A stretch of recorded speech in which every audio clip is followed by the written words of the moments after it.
botte la biso bonson bozali penza ebele bokotala manaka mabino ma peuple alingi aeba manaka mai tumiseni penza mingi kobeta masolo ya mboka ye kolo Congo pona nini te ba pays oyo zwami zonga zonga ya ekolo Congo tumiseni koloba ete na manaka mai topanzaka nteke tout ça la kaba analyse na bo sembo pe bo solo bonso elongo na ba invité na biso otomesani ko benga penza mingi ba professionnel ya média ba yebi penza masolo ya mboka malamu ba masolo ya politique malamu elongo na bango to panzaka nteke na manaka maye formole cadeau château pe lokuta et les kakate Zokande invité ya mokolo molelo mingi penza bomeseni komona ye mwana mboka Junior Ditunga mingi penza babeseni kobenga ye Junior Béton grand pays mwana mboka Junior Ditunga sali bongo boko communicateur ya UDPS mwana mboka Junior Ditunga mbote Mbote mwana mboka Ange, mbote na ba Congolais banso ba kolanda biso, mbote na ba combattants et combattantes de l'UDPS, en particulier notre secrétaire général Augustin Kabouya, l'homme qui a mis tout le monde d'accord et qui travaille rien que pour la réélection de son excellence Félix Antoine Tshilombo Tshisekedi. Tomoni ba tourner autour à Bandaï Kosala, ils ont toujours plein à plein et ce qui confirme que jusqu'à présent la population au niveau de la province bazali toujours na confiance envers Mokozamboka Félix Antoine Tshilombo Tshisekedi et belé ba meki ko kende mwanda ba betimpia et belé ba meki ko kende Congo central ba betimpia mais bisika wana seul secrétaire général Augustin Kabouya a confirmé le leadership, il y a UDPS, et puis Kotal, c'est que Congolais a toujours déterminé que pour n'accompagner sa second mandat, na son excellence Félix Antoine Tshilombo Tshisekedi Fachi Béton, de père et de mère, l'homme qui assure et qui confirme que Azali Solo Manamboka. Na aussi ça kolobaye que Obenga Junior Béton, pardon. Ditunga Béton, Ditunga Junior, bon c'est David Ditunga, Junior Béton, grand pays.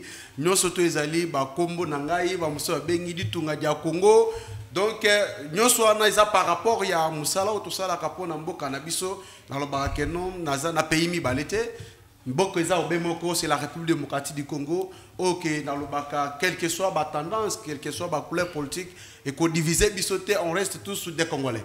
Mon mboka tomoni na UDPS déjà après pour nommer pas maté c'est beaucoup nommé directeur ya campagne tout ba oyo bako kamba campagne pour te mwana mboka Félix Antoine Tshisekedi ayeba ko zonga na bonga na ye ezalaki bongo mwana mboka Jacquemaine Chabani pe mwana mboka madame Akasia est-ce que mwana mboka David Ditunga na ngambo yo position balobi ete atako bino IDPS bokonomi ba directeur ya campagne élection et salité ba mususu bakanisi ete bakoleka na dialogue on ezali juste ba mascara ezali ko barrer ba mboka miso suka suka bakoleka na dialogue élection et ko salema na le 20 décembre. Est-ce que tant que beaucoup communicateur ya IDPS oko confirmer ba mboka ete élection ko zala le 20 décembre?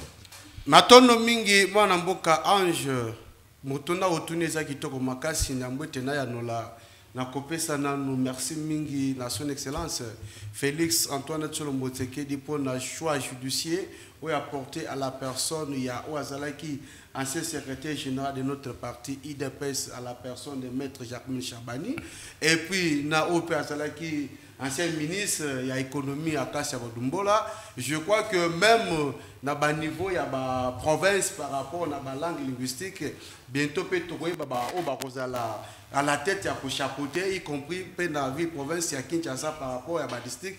Je crois que onyo se ezali ko sala mwana ezali ko talisa que IDPS étant que parti politique étant que parti oyo fille de l'opposition et que les lots allient partout au pouvoir, n'a pas dit que la réélection de son excellence Félix Antoine Tshilombo Tshisekedi biso IDPS to bandaki déjà ko préparé après le 24 janvier 2019 wapi mokonzi mboka Félix Antoine Tshilombo Tshisekedi après ta serment et le 25 janvier 2019 biso IDPS to bandaki déjà pour préparer second mandat ya chef de l'État.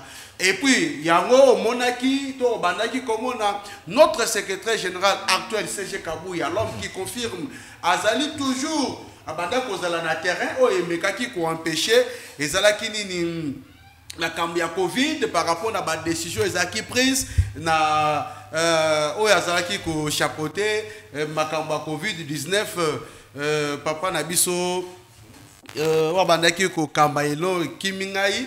Je pense que non, ni c'était cela. Tourner Zalaki, to détermination, Zalaki vraiment, vraiment déterminé pour la province. Mais je crois que tant que grand parti politique, même au Baza Libanda, il y a RDC, il y a la France, il y a la Belgique, il y a les États-Unis, UDPS a toujours déterminé pour la réélection de son excellence Félix Antoine Tshilombo Tshisekedi Fati Beton. Oyo bako kanisa que élection ezalité ezali bato sengeli bazo courage baloba clairement na population que bazali na base te bazali na population te to moni Martin Fayulu awa akei na Congo central mpiaka na mpiaka na mutuka même mutanga na vanda azoteka bongo na azoteka biscuit na ye akopesa mbote forcé mbote ya opposition osomona yango bazote okate me olingi nde bacha yoka. Tout le monde peut Moïse Katumbi a sali va tourner en Équateur, mpiaka, voire même maîtrise ya langue nationale na biso akokia ngote tombo to andi boka ba kote la biso ba mon mususu ya sikabozo ba ye to kende kuna na ba ke kuna na juif o bo soutenir ngai tala na Congo de yampeshimi. Vous voyez que nous ce sont des gens au bazali na manque ya positionnement politique qui nous manque même que nous basons même na base. Et d'ailleurs je profite de l'occasion pour nous dire que nous TP Mazembe club nanga na supportaka. D'ailleurs tout le monde a pu biso sur FC Renaissance du Congo koton de sa stade des martyrs na kati ya club, c'est-à-dire ça rappelle union sacrée. Okoki kozala mutu ya tendance parti politique mais si ça chine na club yo préféraka oza censé ko soutenir club. TP Mazembe n'est pas n'importe quel club en Mboka Nabiso. Alors, ceux qui sont qui likambu ya défaite, est-ce que alinga qui se réjouir na ba supporter son denga ba ekona? Ça dit na ba supporter c'est Mazembe. Moi je suis de l'UDPS, mais nazali supporter à Mazembe.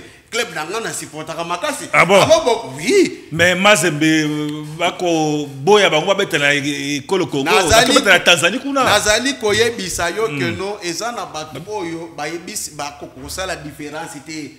TP Mazembe ezali club de football et non un parti politique. Oh lelo mutu mususu akosa la confusion pensant que non club TP Mazembe est égal à parti politique. Là qui se biso play ya combat parti politique na yo. Et puis play biso to koloba tout soit masse de population vous la sima eza na province kaka na yo te. Oh peut-être ba mususu ba faire ça par procuration. Tebi biso banso très bien parce que les lois sengeli to bisa ba congolais politique ya politique. Football les a football. Les lopé tozana et sengo makasi ndenge to komona entraîneur na biso ya sika makamba ko sala na tête à léopard. To ko beta maboko makasi elingo lo bateke da ba résultat za ko pesa biso d'office to commissaire malamoko congolais. Non, c'est un étranger. Mais wazali ko sala be fierté ya mboka na bango par rapport na oya yebi. Alors je crois que bato ba ko lo ba biloko wana ke élection e ko zalate. D'ailleurs, biso banso tolanda ki intervention il y a président ya Seni papa de Dikadima ndenga confirmé que nos élections comme ça là jusqu'à présent ils ont une déclaration mogoté contraire ya makambo tele économie et belé banda koloba wa que non combat ba koloba que ba élection comme ça là ti ce qu'on a ba afficher ba liste ba candidat au niveau provincial niveau national ba afficher. Oh, l'élection comme ça la tête. Quand est-ce que dépôt, il y a ma candidature à niveau de la présidence. Oh, c'était prévu dans une semaine. Oh, tu as commis 3e semaine. Bah, candidat va déposer. Bah, monsieur Subaki Mikutu, bah, tini par procréation pour pas déposer la candidature. Pour pas éviter bah, la langue nini. Lingala oyebite, Kikongo oyebite, Chiluba oyebite. Les problèmes zali boy, balobi élection au Salema. Mais ECC na sen ko balobi était bato oyo ba kopona, to pe ba électeur, ba liste na bango tisiko ekoye balate. Mwana mboka na koyebisa yo boye. ECC ezali confession religieuse, ezali sénité. Ezala catholique, catholique déjà azala tendance ya parti politique na ye. Tout soit azala déjà na tendance ya candidat na ye. Bon, au moni peta ko tokoloba ECC tout soit koloba ki église catholique, mwana mboka il faut que azala un peu na retenir muke parce que ba déclaration bango ba pesa wana na nutomone sika moko te que non ba église evandi et autorisation to epesi bango mandat. Ce sont les personnes oh ba vandi par sentiment na bango par oh bazali ko concevoir comme ces hommes malamu de ba kepo baloba yo ko bisanga eskani no mondi ba église besika banso ezali tout soit pas pour na vandi alobi que non au nom de l'église catholique parce que biso to ebi wazali ko représenter l'église catholique dans le monde entier ezali papa. Tant papa yaki atomonaki ba déclaration oyo alobaki et puis tomonaki prédication ateyaki wa yebisaki ya mbongo national ke ba kipe politique te ba s'intéresser na makambo ya église.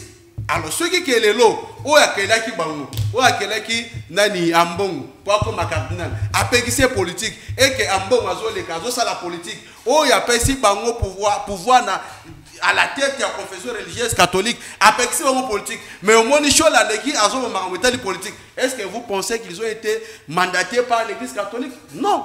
Ce sont les individus que je réponds, que ma propos, ils ont un caractère politique. Et moi aussi, je le réponds tant que politique. Alors, ma déclaration de Bango tant que citoyen congolais, baza na trois ya bango koloba be baza membre baza sénité pour na koloba que non élection aux alaté moi na mboka toujours na cadre et élection tout monde qui boko ba candidat président cette qui puni asili bongo ko déposer plainte na cour constitutionnelle contre le président de la République à lobby était combo oya bimela ki président ezali kombo oya coticité la 2018 ezali na kombo ya Tshilombo Tshisekedi kasi a déposé candidature na kombo ya Tshisekedi Tshilombo ya sengi était ba invalider président Fachi pona nomination wana nega changer ba kombo wana. Moi je n'ai pas de missile à tirer sur un corbillard. Au moni na ba élection il y a 2018 moto ya parvenir qu'on pas même 1% l'élection et qui se mettent à la place publique pour créer un buzz.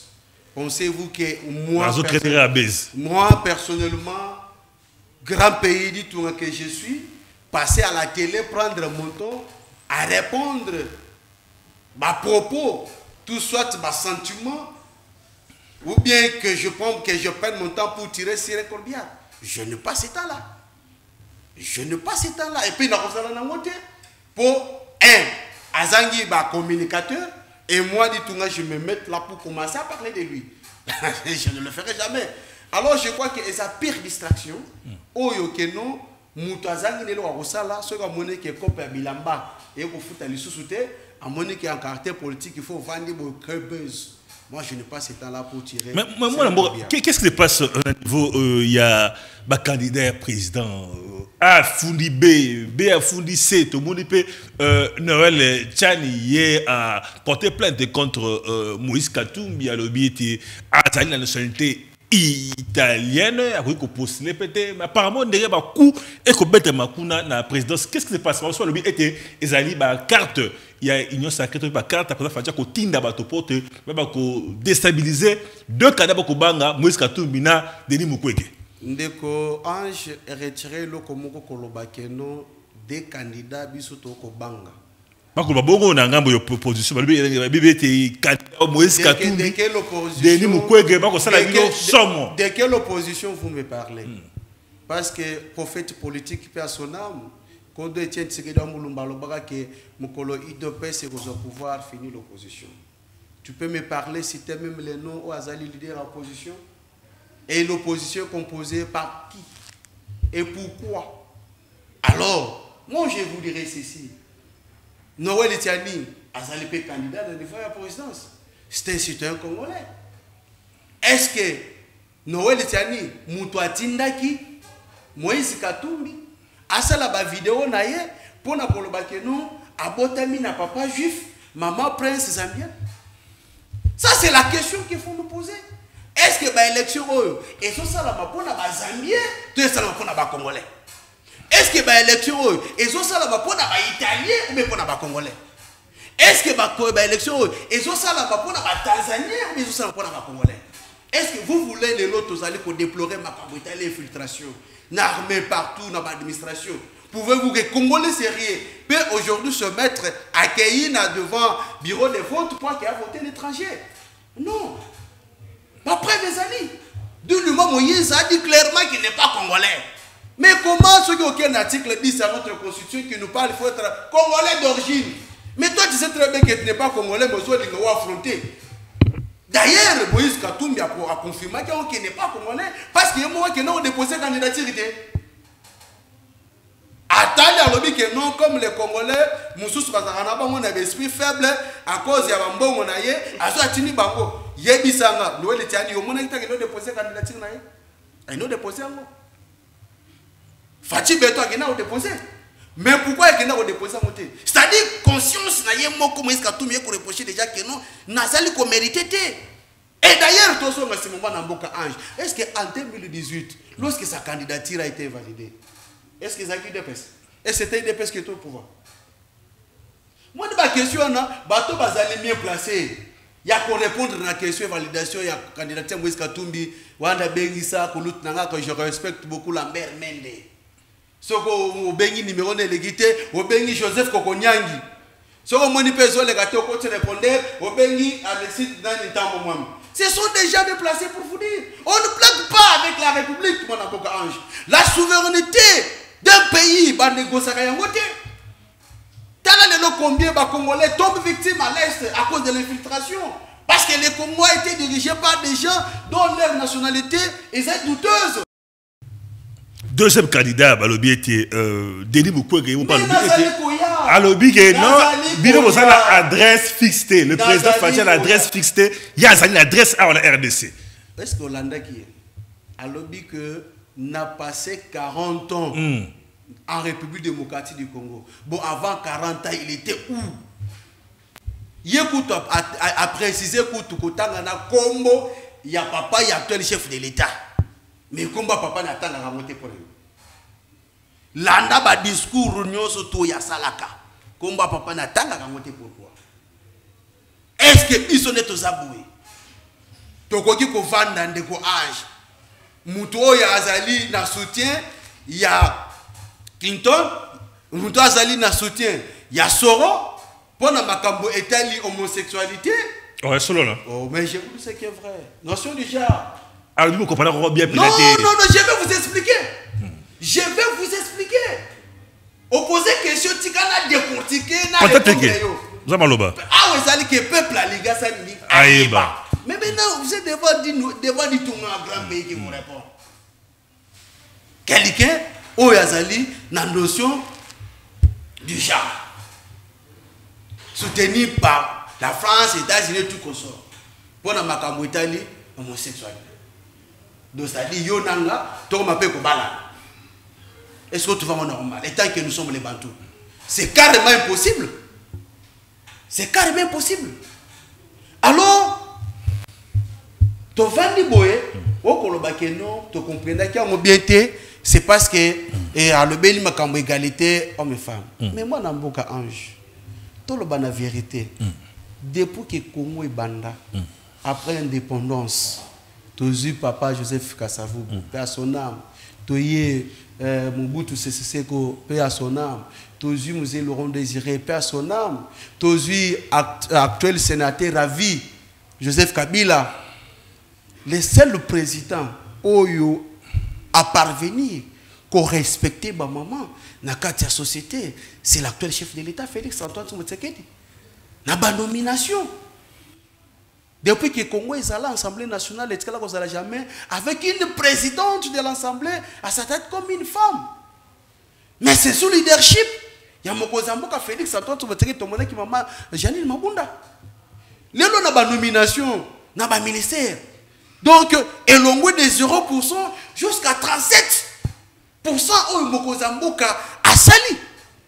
Et ba mususu ba meki kozwa vidéo au chef de l'État lobelaki nani makambu ya genre na tribune des Nations Unies. Oh, que le président de la République a été très clair. Quand il avait parlé makambu ya genre, il parlait de l'homme et de la femme. Il a bien précisé. Nous avons les tweets ya badeni mukwoke. Oh, le bec non, bateau nyon surtout essengeli ba vivre ndenge moko, pas question il y a discrimination. Oh, ba lesbiens, oh, ba homosexuels, ba zali pe des droits ya ko vivre. Mana mboka, to ke ne pe musika te, ngai na zalaka toujours muta ba preuve. To bané comme on a régime passé. To tangola ba pédé par-ci par-là. Mais avec sous leadership ya Mokozamboka Félix Antoine Tshisekedi, moi na rango sous. Mon PD lis-moi. Parlons ngolo banini. Oh, mais je vous dis. Mon PD longwa et lis-moi. Et banda vous en avez makas. Et d'ailleurs, les Congolais bazali déterminés que nous pas question des candidats il y a étrangers. Tant que le président de la République a dit que non, méfiez-vous n'a pas candidat étranger. Est-ce qu'il avait cité les noms de Denis Ngoy? Libanga na molili ya banda aïe. Et là c'est malamo que non, c'est lui qui est candidat à étranger par rapport à l'orientation, il y a l'orientation sexuelle. Alors je vous dis ceci. Congolais a déterminé. Aza conscient. Moïse Katumbi aza conscient qui n'est pas congolais. Et ceux qui nous ba invalider candidature na ye. Togola la pe to la muki. Et là où ça la mapizate. Et ça la bateau bakana qui vont utiliser ciseaux. Tango Kabila zalaki na pouvoir ba utiliser ciseaux te pourquoi? Kaka lelo des pères et des mères à la tête ya mboka oyo. Yo ya on ba ki okuta na ciseaux. Mais okuta pene biso beto le béton. Autant aux jeunes na ciseaux, tchango na béton. Et ça dit. Et bokani. Mais moi na mboka. Il aurait mieux fait de me regarder en face et qu'il le dise. Pourquoi ne l'a-t-il pas dit à Kinshasa? Il y a eu bel et bien un accord, et c'est cet accord qui a permis plus ou moins l'alternance pacifique, avec pour la toute première fois, après 60 ans d'indépendance, une remise-reprise entre deux chefs d'État, un sortant et l'autre entrant. Je confirme qu'il y a eu bel et bien accord avant la publication des résultats. Alors, qu'est-ce qu'il y a dans cet accord? Il n'a pas été rendu public. Vous avez affirmé que vous en êtes l'un des rédacteurs. Que dit cet accord? Est-ce qu'il dit que Joseph Kabila et Félix Tshisekedi se mettent d'accord pour partager le pouvoir, alors que, d'après la Senko, d'après beaucoup de pays occidentaux, l'élection n'a pas été gagnée par Félix Tshisekedi, mais par Martin Fayulu? Donc, ne revenons pas sur là. Je pense que ce n'est pas opportun de revenir sur la question de qui a gagné. Parce que de toute façon, la CENI a annoncé les résultats provisoires et les résultats définitifs ont été annoncés par la Cour constitutionnelle. L'accord était, en fait, la circonstance de 2018 est une circonstance exceptionnelle où, pour la toute première fois, on n'avait jamais eu une passation des pouvoirs.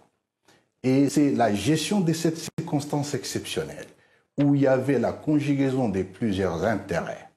Les intérêts de ceux qui étaient avec les différents candidats, les intérêts de la communauté internationale, mais ce qu'on a souvent oublié, les intérêts des forces de sécurité et de l'ordre. Bien entendu, la CENI devait jouer un rôle pour la paix, pour la passation pacifique du pouvoir. L'accord s'intitule l'accord pour la paix et la stabilité de la République démocratique du Congo. L'accord n'a violé aucune disposition de la Constitution, mais elle permettait la fluidité de cette passation de pouvoir. Et je confirme que l'accord a bel et bien eu lieu, mais M. Tshisekedi est habitué au parjure et à la négation, et je me demande pourquoi l'a-t-il dit à New York? Il devait le dire à Kinshasa. Qu'y a-t-il dans cet accord, Monsieur Nanga? Je vous repose la question. Pourquoi est-ce que Félix Tshisekedi nie qu'il y a un accord? Si vous dites qu'il n'y a pas de problème, pourquoi ce secret, pourquoi ce mystère? Il n'y a pas de mystère, il n'y a pas du tout de mystère. Dans les jours qui viennent, Monsieur Perelmal, nous allons rendre public l'accord. Et l'accord a pour objet le partage du pouvoir. Parce qu'on était dans une situation exceptionnelle, où la majorité a été bien et bien gagnée par le FCC, alors que celui qui est passé président de la République était de l'autre bord. Et cet accord a été fait devant témoins, y compris 3 chefs d'État africains. Est-ce que vous pouvez le confirmer? Je confirme que l'accord a été signé devant témoins militaires, témoins politiques, et qu'après, l'accord a été validé et certifié par 3 chefs d'État africains. Est-ce que vous pouvez les citer? Bien entendu, c'est le président sud-africain, c'était l'ancien président kényan et le président égyptien. Vous avez quand même dit dans une interview à Radio Okapi fin août, parce que vous dites que les résultats ne sont pas controversés, vous ne voulez pas revenir dessus, vous avez dit quand même qu'il y a eu des secrets de délibération des véritables résultats. Est-ce que vous maintenez aujourd'hui que ce n'est pas Martin Fayulu qui a gagné cette élection, Monsieur Nanga, parce que lui le maintient jusqu'à aujourd'hui? Je n'ai jamais dit ça au Capi, encore qu'il est hors de question pour moi de donner ici les secrets de délibération des votes. Là, cette question a été réglée par la loi, dans la mesure où la CENI a proclamé les résultats provisoires qui ont été confirmés par la Cour constitutionnelle. Le problème avec Marc, le problème dans cette histoire, laissez-moi le dire aujourd'hui, c'est qu'il y a eu beaucoup d'intervenants, comme je les ai cités au départ. Vous aviez la CENI, la Cour constitutionnelle. Vous aviez, bien entendu, l'ancien chef de l'État et les nouveaux chefs de l'État qui est en fonction. Vous avez les services de sécurité et la communauté internationale. C'était autant d'intérêts autour de la question. Alors, ce qui est souvent énervant est que ça soit la CENI seule, et donc le président de la CENI, l'ancien président de la CENI seul que je suis, et que je sois en train de payer la facture. Disons, mon adjoint ainsi que mon conseiller technique avons été sanctionnés par les Américains à cause de ça. Et aujourd'hui, on ne peut pas nier qu'il y a eu un accord. Et c'est ce qui est très énervant parce que ceux qui sont bénéficiaires, de ce qui est le premier bénéficiaire de cet accord, il devrait être sincère et être dans l'humilité de ne pas mentir. Il a menti. Mais ce que je ne comprends pas, Monsieur Nanga, c'est en quoi cet accord devait-il être secret? Si c'est juste un accord de partage de pouvoir, en quoi est-ce que ce serait un problème de le rendre public et pourquoi tant d'enjeux autour de ça? Monsieur Perelman, ce n'est pas à moi de vous apprendre que dans la vie des sociétés, les sociétés vivent des accords. Cet accord n'est pas un accord secret. Cet accord est un accord public. Il sera rendu public dans les jours qui viennent. Mais comme vous le dites vous-même, on est en 2023. Pourquoi est-ce qu'il n'a pas été rendu public au moment où il a été signé, début 2019? Quel était le problème?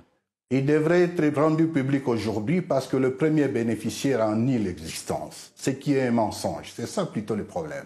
Ces soutiens affirment que vous agissez ainsi aujourd'hui parce que déjà vous avez pris votre envol politique, si je peux dire, et d'autres affirment qu'il y a une dispute minière, que vous avez essayé d'obtenir des faveurs du pouvoir et qu'il n'y a pas répondu favorablement, et que c'est pour ça que vous vous vengez. Quelle est votre réponse à ces accusations contre vous? Les questions privées ne me concernent pas lorsque je prends mes positions politiques. Il est un fait que je suis en contradiction politique avec le régime de Tshisekedi. Merci beaucoup. Mwana mboka to yokaki to toyoki to landi ete kone nanga alobi premièrement résultat il y a 2018 de là qui ici à l'accord de Fandaki il y a des témoins de Fandi la monnaie pesa beaucoup de mboka Félix Antoine Tshisekedi pouvoir et puis à l'objet de gestion ils allaient chaotique derrière Kimi awa pambate vous allez koluka ko bomae et botelier ba carré minier na yibo botelier bo pesi yango et pas il y a famille il y a président Tshisekedi déclaration de notre pays allégation par rapport il y a sortie médiatique il y a connaît nanga na sepelaka ata on a mona kawazo kamamboka na biso Félix Antoine Tshisekedi chef de l'État que azana mboka sénateur à vie pas azana mboka président de la République azana mboka Jean-Pierre Mbemba pas azana mboka président de la République azana mboka pas question ya exilé politique pas question ya ba figure emblématique pas question des prisonniers politiques mais à l'époque de Joseph Kabila pour que Kabila a dirigé bien Et c'est là que Jean-Pierre même base à la retenue dans ce pays. Tu es bien très bien. Et ça n'a pas tout moussou parmi ngapé na riska kokufa nanzela entre affrontement batu ya Jean-Pierre Bemba na Joseph Kabila. Ou peut-être on pensait que l'armée allait être divisée. Mais les lobbies ont les à la sauté. Il y a chef de l'État. Biso UDPS. Tout ça la rébellion. Parti politique na biso. Ils allaient baser. Ils ont un parti politique non violent. Toi simba mandou qui te pour nous recevoir. Et toujours nous avons rendre hommage na prophète politique pour le bal que non mokolo IDP ça cause pouvoir makile kotangate. Et d'ailleurs c'est un grand plaisir pour moi que la RDC aujourd'hui est bénie. Pourquoi? Parce que nous avons un président le plus sage, le plus intelligent que le monde n'a jamais connu.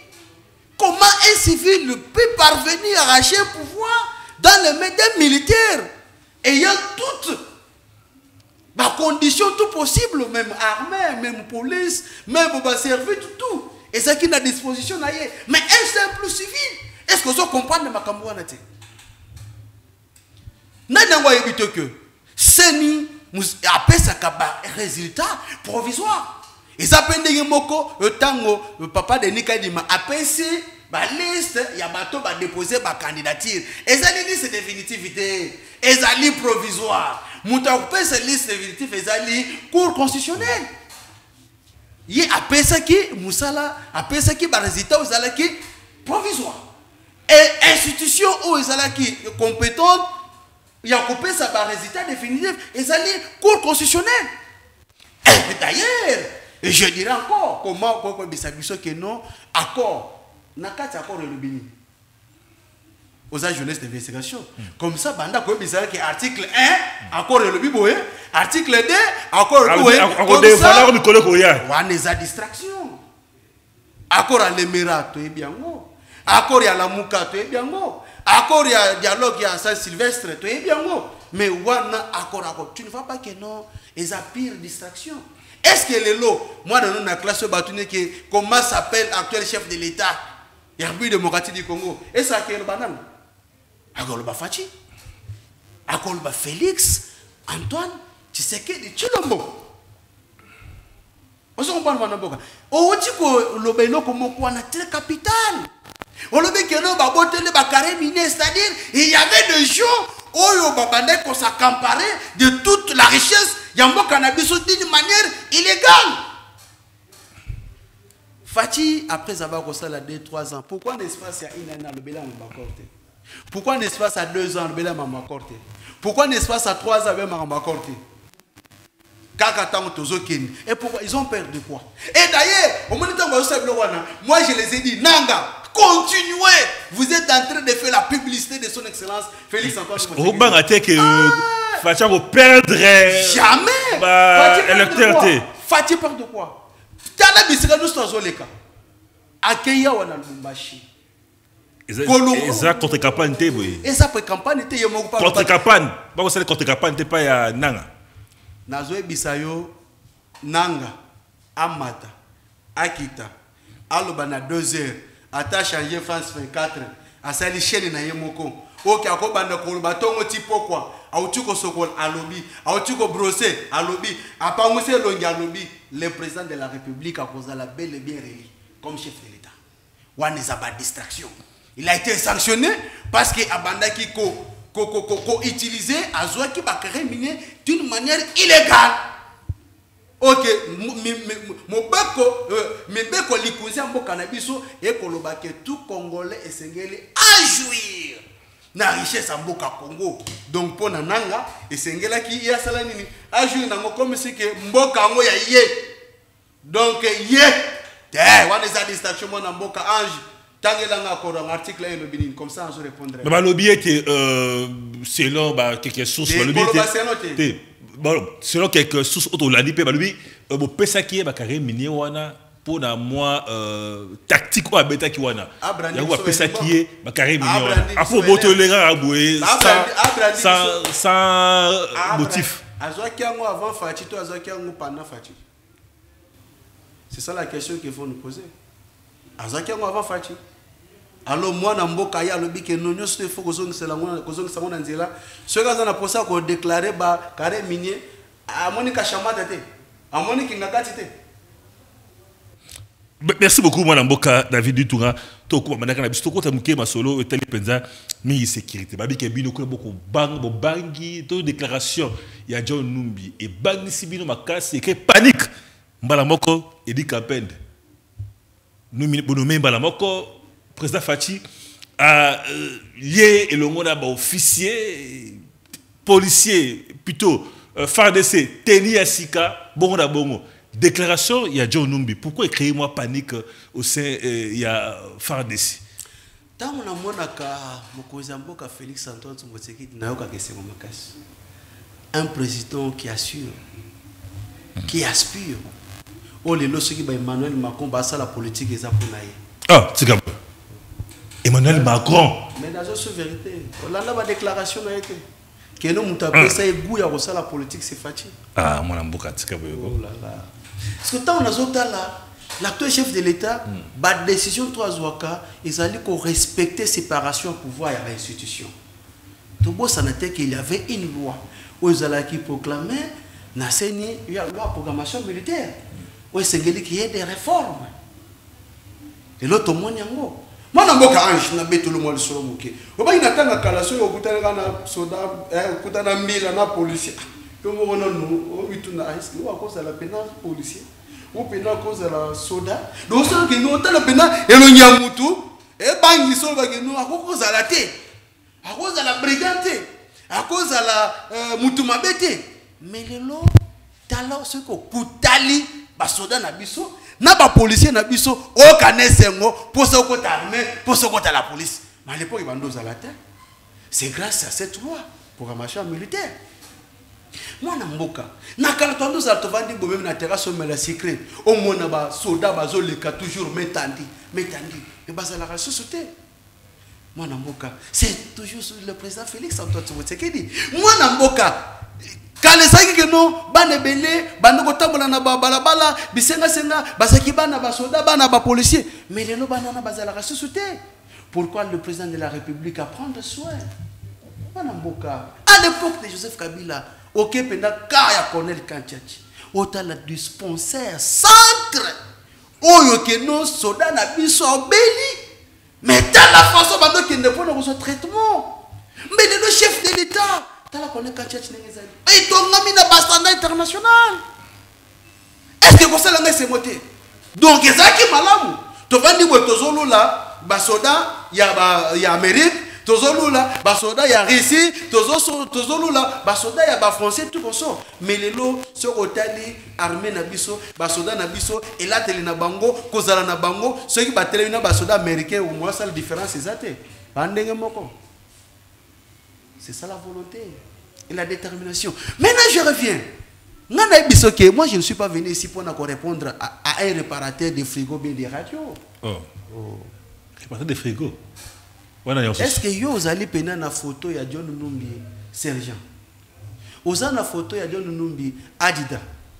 Vous avez une photo de John Numbi A1. Est-ce que vous avez une photo de John Numbi sous-lieutenant? Vous avez une photo de John Numbi lieutenant? Est-ce que vous avez une photo de Numbi capitaine? Vous avez une photo de Numbi major? Lieutenant-colonel?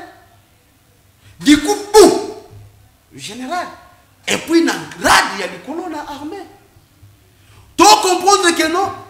Congo, et Banda qui cause là, c'est pas pour rien que Banda comme un citoyen rwandais Moko, ou Azalaki bizarrement, à l'écart le que non, est-ce qu'elle a arrêté ça une armée? C'est pas ça que non, l'armée Zalaki. Un réparateur de radio a eu un commis général, un réparateur de frigo a eu un commis colonel, un infiltré a outil Rwanda pour peut-être Alex Mo Azon Pepe pas bloquer, pas nommer général colonel. Ça pourtant pas la formation. Pourquoi la déclaration nous soit là? C'est parce que le président de la République a l'équipe espace Grand Katanga. Wapi ba inauguration oya monia saliwana izalaki na maboko to na poche ba individu le chef de l'état a joué à zone c'est là on va congomani tant on doit perdre le contrôle de ce qu'il gère. Pensez-vous qu'il y a cause à la l'aise mais biso peut c'est qu'il y a toi mi bali ce qui que to osenga Assemblée nationale et modifier loi pourvu que non na place ne ba limitaka âge pour te batu baba base les critères armés to conseil l'Assemblée nationale voter loi et match satan à 50 ans pour te biso ba sous to armé la sortie médiatique il y a John nous banque Sabinote nulle part et banque Sabinote et le nous avons l'armée ceux qui ont kanisa que nos coups d'état ça manamboko lo ba peut-être ko sala manalibala na et pas na Congo tout ça na famille na mais na Congo Congo oyo ba congolais toki to kotala par rapport à l'infiltration tant de morts à l'est et quelqu'un se présente dans les médias pour nous brandir des théâtres. Est-ce que oh ba tieni ba mwana ayebi armé ba bo paniquer mbala moko bo di kapel mbala moko ya bangonde ba paniquer et be tini bango na biloba lobat yebisanga nanu comment vous pouvez imaginer yo ange président de la République oyebi ke no ba boma papa na yo tant d'années au sali na pouvoir au tigala ko sa mo côté pour na ko identifier na na boma papa na yo tu vas peine normal au compte va peine juste normal est-ce que quoi bisabiso lo lenge au quoi bisabiso en quoi il a été coupable et dit qu'appelle que y a des personnes qui sont responsables il y a liwaya monsieur le comte d'Israël 20 ans prisonnier sérieux hein donc après Eddie Capel prisonnier sérieux ou ça lui fait 20 ans en prison atikala kobela te atikala kosenga te ba évacuer à l'étranger totikala ko teka yoka mutu pasi totikala ko teka liboko esali boye totikala ko teka no baki na prison comme menacé 20 ans avant lui et puis tant abimaki okaki maya lobaki qui a retenu le Komoko na musée de ne jamais trahi le Congo et ba mekaki ko sala réconciliation katangaise alors baki il n'y a pas de chéri là-bas. Je ne peux pas trahir le Congo. Akendakate. Le lombo cannabiso, nous parlons de l'infiltration. Le lombo cannabiso, tout ça, pour ça qui armé nabiso, et zonga et matalikolo. Il faut qu'il ait aussi à sa tête des gens dignes capables de défendre notre intégrité territoriale. Au lobby qu'on s'est l'armée, et dit qu'appeli, merci beaucoup, Mwanamboka. Merci beaucoup, Mwanamboka. Mais Ming Balobi était ce qui est vrai. Teni pende ba soda FARDC ba kolata itoko na la police ba kongala oui c'est bien mais balobi kuna bitumba na es bo kokate bo tikali charge na wazalendo balobi kuna do FARDC ko selo ko monter or wazalendo bazali groupe tokobe ngota milice na place FARDC abunda ala tikitoko atie poudre fa na ndako atikali wazalendo abundira bango mwana mboka ange ne bisa combien de fois. L'armée et la police, c'est un politique. Mais tu peux féliciter toujours au Mozambique, à Zosalasi et l'armée. Ce n'est pas ici, dans le plateau de télévision, que je peux venir étaler ma stratégie aux armées Nabiso et que ça la pour commettre fin dans ma camboiso na est. Tala lelo. Est-ce que dans quel article il y a constitution Mboka Nabiso vous allez couper qui ça? Patron lokola yonanga pour défendre l'intégrité ya Mboka Nabiso. Les interdits. Mais tant que ba ndeko wana ba wazalendo ba ko sala marto sala. Tala ba journaliste rwandais. Bouche bée.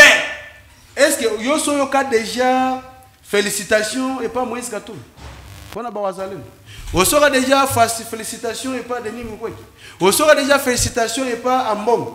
D'ailleurs, tant que ba déclaration oyo John Numbi Saliwana. Oki ata déclaration moko ya mbongo côté le meleyango oki ata déclaration moko shola sale pona côté le meleyango aussi longtemps que bango moko ba déjà na kati to bosa na teke toka shole koloba keno il faut quelqu'un il faut qu'il y ait quelqu'un courageux alors ça dit que zana batu mususu ba ko lata soutane yo kanisa ke bazali basala nzambe mais nzoka nde sont les grands politiciens alors nous on n'a pas peur de rien. L'armée Nabiso, ils ont monté en puissance. Et puis je félicite aussi la élévation. Il y a le chef d'état-major. Jacques Satchoué, coup de chapeau, à l'Obiboya. Après, qui s'est payé autant de combat colonel était au Vandiso qui wapi. Bazalaki n'a pouvoir pendant 18 ans. Qu'est-ce qu'ils ont fait pour l'armée? Non, on va derrière la sortie médiatique, il y a John Numi, Conan, les autres qui sont presque un derrière moko.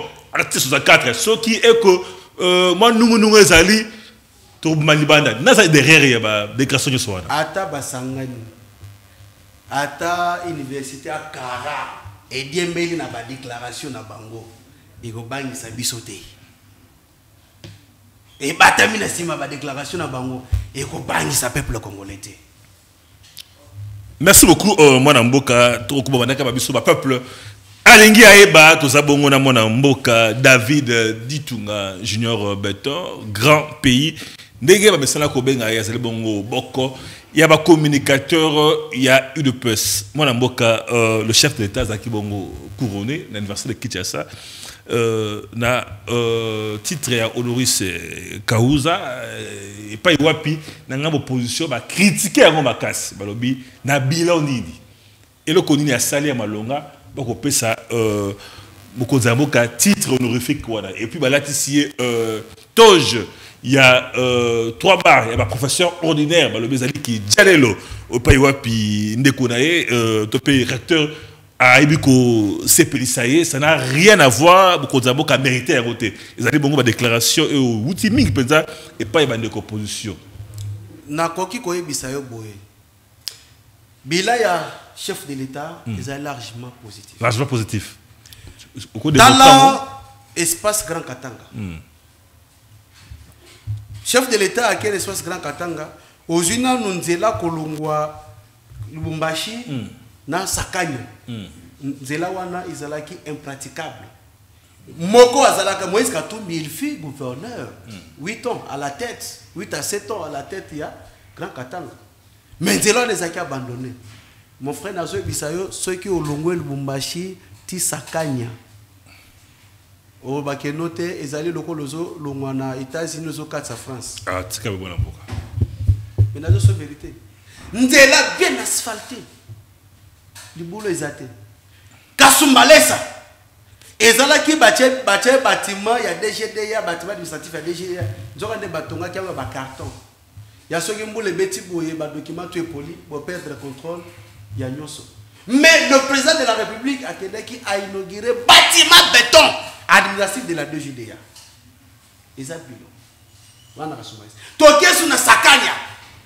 Wana bâtiment port sec, il y a le Kangaba, Sakanya. Vous allez frontière entre la Zambie et la République démocratique du Congo. Moi, je Komikuna, au Kanisi, aux États-Unis. Je vous dis que au Komikuna, au Kanisi, aux Allemagne. Au Yaloubakiwana. Et puis, c'est pour la première fois pour l'Afrique centrale que l'espace soit un port sec. Il y a le Kangaba, on a Sakanya, et il y a un espace, il y a plus de 8000. Plus de 8000 pour l'Afrique centrale. Tolongwan, il est le seul président où a commis à Sakane depuis qu'il est Congo. Tolongwana, Toke Kasenga, Wana Mabele ya toujours na Katanga. Kasenga, ils ont la ville, il y a Moko ya Katanga, Wana Mabele ya actuel premier ministre Sama Lukonde. Oyo, président de la République, a Bengsaki, homologue na ya Zambie, pour être basa la pompe. Pourvu que nous, bande qu'on a vu souvent dans la facilité à traverser. Bande kwa sakana balobi qui pardon, ya kase na balobi chef de l'État attend balobi sur que élection dans 12h, biso to déjà na 5h na bureau de vote.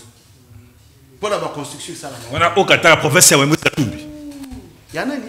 Oyo azalaka à la Katumbi azalaka à la tête, mais atikala ko sala loko mokote à la tête de la province. Olongwe wana. Okwe olongwe Lubumbashi, au commencement à Kolwezi. Ndeko, à l'époque, j'ai dit bien à l'époque, pour le Lubumbashi, au commencement à Kolwezi, bando futa ba 400 000 francs, ba 500 000 francs. Mais les lots, sous leadership à Mokozamboka, Félix Antoine Tsomoteke dit, Sokozo Lungwa, Lubumbashi, Kolwezi, ozo futa 20 000 francs, 15 000 francs. Ozo futa 20 000 francs, 15 000 francs. Kita de Lubumbashi à Kolwezi. Et puis, bah, grandir de là, n'enga ko sakanate. Tant na kolobawa, il y a ba koloba keno, azolo baka katanga, et bongo Mbushimai asalite. Mais Mbushimai asali. Et puis ça na kacha kosala. Ba vota qui était que pour banda kosala na province, ya ye. Il est le président de tous les Congolais pour la province nyoso. Na Mbushimai tout ça na école la 4 janvier. Na Mbushimai tout ça na hôpital de France de la Mouya. Na programme à 145 territoires. 30 secondes. Oui, presque 30 secondes. Makamba Kolobeze belé par rapport au bilan chef de l'État. Je crois que ceux qui ont repris ça là, tout ça la émission uniquement dont je vais parler, le bilan des chefs de l'État. Et pourquoi? À cause de la relie. Pourtant on a zo bête bilan qu'on a zo bête à bref. Ils ont dit que non dit tout na, oh abeti cadeau chaté. Les lots kende dans le Bumbashi pour qu'on makolo c'est 20 000 francs 15 000. Mais à distance il y a 320 à 330 km. Les lots ah voilà kin. Au moment où la route c'est comme Lemba Njili et c'est qu'on est déjà route principale pour le mois pour que Matadi. Est-ce que bien les bilans. Maman, mana boka âge campagne de bandité. Couronnement, il y a président Fachi, moi les ennemis de la République les ennemis de la République ont voulu pour battre Bangoka. On dit que l'opposition, il y a des gens, l'opposition, il y a pété, il y a Mouloutou, et Lemba. Et c'est que le président, c'est l'action de Bangoka Babimi. Baza est capable de créer l'actualité Bangomoko. Tant que Bazo critiquer, est-ce que au monde dernièrement, Joe Biden va couronner? Est-ce que au monde on va salir débat aux États-Unis? Et puis, ils allaient honneur pour cause. Nous sommes en anglais, on réussit Causa. Et il en anglais. Mais en français, ils allaient honorer pour cause. Et pour cause, ils allaient prendre la réalisation. À salir à la tête, il y a pays que depuis qu'on a pu se comme indépendant, jamais tel le président a la réalisation. On a aussi quoi énuméré et puis on a quoi énuméré on a émission pour y a obiso to kolobelaka uniquement bila chef d'État. Merci beaucoup Nabandi Torozonga na manaka oekoya pour na koloba uniquement bilan ya chef de l'État tout ko président na suka et manaka babiso mot de la fin par rapport à la thématique ya mokolo malelo. Na koyebisa bayimboka que bayeba élection ezali na le 20 décembre 2023. Et puis ceux qui nous ont invalidé la Cour constitutionnelle, que l'élection est en Tanzanie, l'élection est en Congo pour les Congolais. Alors ceux qui ont invalidé, ils ont que nous actuelle élection est en Zambie et que au moins délégation congolaise et que na Zambie balobi que non muto ya zambien mais comment bozo lingosani bolongolaye na course non. Loi ya Zambie et la loi Zambie. Constitution zambienne reste la constitution zambienne. Constitution congolaise reste aussi la constitution congolaise à qui Essengeli biso tout respecter yango parce que valider la candidature il y a pas trop yo bazali ko répondre na critère ça serait une autre trahison que je ne permettrai jamais. Quelqu'un qui est un étranger et qui est validé par la constitution, ça serait une autre trahison. Je vous dis, c'est qui est vrai. Il y a un groupe qui est derrière validation. Moïse Katumbi, tout va valider. Tant que Moïse Katumbi en 2018, est-ce que le président Félix Azaki, président Azaki à la tête à pays, tant que Balongola qui. Mais c'est un étranger, comment les élections c'est pour les Congolais? Les élections c'est pour les Congolais, non pour les Zambiens. Est-ce que vous avez une vidéo de Katumbi alors que non, Abotami n'a papa juif, maman, prince zambienne? Est-ce que tu as salé une vidéo des athées? Sur l'élection, ils ont pour Congolais, toi tu viens. On peut l'oublier, Fatia Zali belge, et dans les alliés américains. Ma ponomie Salama, président de la République comme réélu chef de l'État, mais na na chef de l'État qui non a nommé Moïse comme ministre de la pêche et l'élevage. Merci beaucoup, moi, Lamboka David Ditunga, Zalaki Bongo, invité la biso ya mokolo malelo. La rappelé était moi Lamboka David Ditunga, Ming président de Kobenga et Junior Beton, topé grand pays. Azali Bongo Boko, et communicateur, il y a eu deux PES. Merci. Mingi Penza, na technicien, merci. Na bonne pause, c'est payé la proposition, moi. Oui, il y a Moïse Katumbi tant Fatia vous question est-ce arrondissement? Je pense pas. Mais à zo mérité. Merci beaucoup. Il est expert en pêche élevage. Est-ce qu'il y a robata mezawana? Merci beaucoup. Avec biso masola pêcherie industrielle. Mais combien il payait en termes de taxes dans l'État? Merci beaucoup. Moi, Namboka Nabali Torozo Ressources. Prochainement, pour pas appeler tech sur le bilan. Il y a Félix Antoine Tshisekedi. Merci à Yves Mbumba, toujours présent. Merci na Ernest Vakele, merci mingi na Ziko Mayamba, na Scotty Koma, na DG Isidore Bakuka, tout ce que la bongo branché na manaka ya Absi Télévision. Bye, à la prochaine.